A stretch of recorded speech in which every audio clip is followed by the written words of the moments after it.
Hey guys, and welcome to the first episode of my Golfit editor tutorial series. These videos will guide you through the process of making your own custom courses in Golfit, from the most basic all the way to the most advanced tools and techniques to help your courses stand out with your own unique style. In this video, we're going to cover all the basics that you need to know to get started on making your first course in just minutes. So to get started, go ahead and click on Level Editor, Open or Join, and Create Map. Now you can name it here and choose which theme you'd want. I'm just going to name this Golfit Tutorial, and we'll just stick with the grassland theme to keep things simple. Click Create. Now once you're in, you have your basic first-person controls, which is WASD to move around. You press space to go up, and left control to go down. You can also change your movement speed by scrolling in or out on the mouse wheel to go faster or to go slower, depending on what you need. So to create your first hole, what you want to do is hit Tab on your keyboard, and that'll bring up this menu full of all your objects. Now from here, we can select any of these to start with. If you want to change its rotation, you can press Q or E to rotate it 90 degrees. Or you can use the mouse wheel to rotate about 5-degree increments at a time if you want a little bit more precise control over where it faces. But we'll just keep this nice and even for now, and left click to place that down. If you need to move it after you place it down, just click on it again, and these arrows will show up. You can move any direction you need to, and you can also press E to rotate, R to scale by clicking on these points here, or you can click on the orb to scale in all three directions at the same time to keep the scale consistent. And to get out, you just right-click anywhere on the screen. Now, if you need to undo something, you press Shift-Z. That is an important distinction, Shift-Z, not Control-Z, since Control is your down button, and that will not work in this game. So Shift-Z is your undo button. Now from here, I'm going to open up Tab again and select this here. Now you notice with the second object in hand, this white box shows up. Now this white box is essentially a snapping point. If you hover over that with this object, it snaps it to line up perfectly with the lane that we've already placed down. Now here again, I'm going to press Q to rotate, so that way it lines up. Left click to place. Now if, for example, I want this, if I want more of these lanes to continue out this way, there's a couple ways I can do that. I can either middle click to spawn in the last object I just had, and I'll spawn in a new one. And you can also middle click to copy place, like so. Or you can select it, press Q to get back to your movement options, hold down Alt and drag, and that will be your move and copy at the same time. Again, right click to get out, and there you have a simple lane. If you have an instance where you want a lane to change directions, like using a corner lane, for example, you can put that here, have it snap, change the direction so it lines up, and grab your other lane here, the 2 wall, and you can start building out from there. You'll notice though, in the corner you have this sort of crossover happening.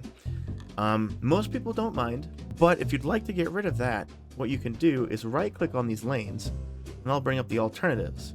And what we want to do is click on this left one here, and you'll see that gets rid of that.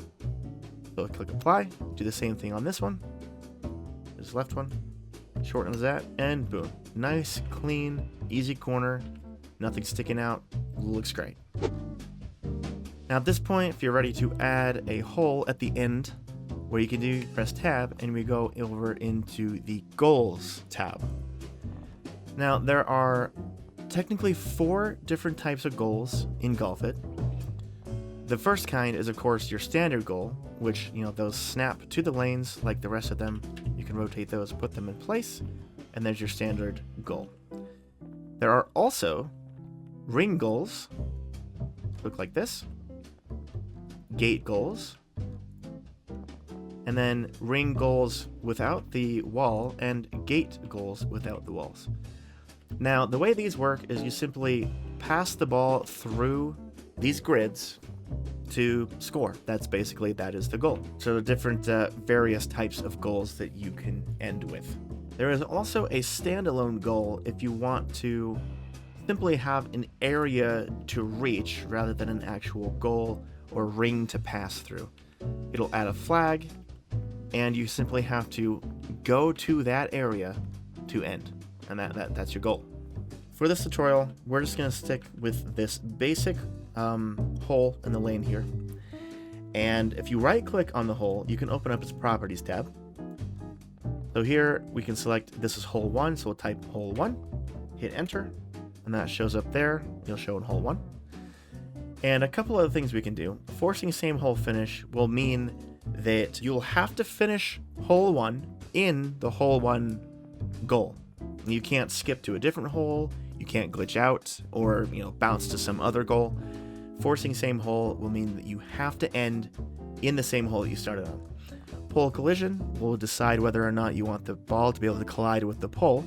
The flag sound, of course, will turn off the flag sound if you don't want that playing. I usually let that on. Finish delay is the delay between the ball entering the goal and your score popping up on screen, such as par or birdie or double bogey. The rise height changes how high up the flagpole moves when you approach it. Default is 50, you can have it 0 so it doesn't move up at all, or you can have it way up to 200, but we'll keep that at 50 just for this tutorial.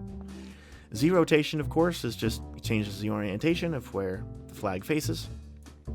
So I think here we'll put it at we'll put it at 270, or at least as close to 270 as I can get it. In the flag type, we have two different types. There's triangle, which is default, or square, which is my personal favorite. And then you can change the colors of all these things. You can change the flag to whatever color. So for example, we can make it blue. And then you have primary and secondary colors of the flagpole, which are those sort of striped areas. We can make this, let's do black and blue, just for fun. So you can change those, hit X to close out of that, and there you go. That's how you can customize your goal. So once you've created a hole, you got some lanes placed down, you got a goal in place, the next thing you'll want to do is actually make sure that you can play it. And the way you do that, press your tab, go to the gameplay tab on the left here, and select hole spawn. Now that's going to spawn in this little starter point. And again, you can rotate that. Make sure that your green dot here is facing the direction you want to start in. So we'll face it that way. You can see the arrow when we place it. So that's the direction we're facing. This is hole 1. You can right click on this to select different options as well. Again, this is hole 1. You can change par here as well. I think par 2 is fair. Take one shot to this corner, one shot to the hole. That works for me. You can change the friction and bounciness of it, but we'll leave those at normal. Showing trails is just for the editor. It will show the trails as you play. And then these spawn settings just simply change things based on other game modes, but of course we'll just leave that as normal for now. Click out of that. Before we can hit play, we need to assign the actual play area to the hole. So the way we do that is go back into tab, make sure in the gameplay tab, and you want to select play area. I'll bring up this mesh, and you can place it down. Right clicking to change which hole we're on, but we're on hole 1, so that's what we want. Click out of that, and we can keep placing these down using the middle click like before. And these will keep the last hole number that you entered, so you can see these are all hole 1. If I were to change it to hole 2 and then copy paste, those will all be hole 2. Once you have your hole spawn and your play area, you go ahead and right click on your hole spawn, hit play, and you can test it out. So we'll take our first shot, and of course our second shot, and here you can see the trails that get marked out. You can see exactly where you came from, and par 2 seems more than fair for this hole. Extra tip, if these sort of gameplay elements like your spawn and the gameplay area, if those start to get a little messy, you can turn those off by pressing G. Now they are still there. In fact, you can still right click on the hole spawn, but that does disable its visibility, so it cleans it up, makes it look a little bit nicer. But you can still right click on your hole and play it just so long as you remember where it was. and you can still play. But that just about covers all the basics of the editor. Hopefully you guys learned a thing or two, and at this point you should be able to start creating your own map. If you have any questions, just leave them in the comments below, and I'll be sure to answer those as soon as I can. With that being said, thanks for watching, and we'll see you guys next time.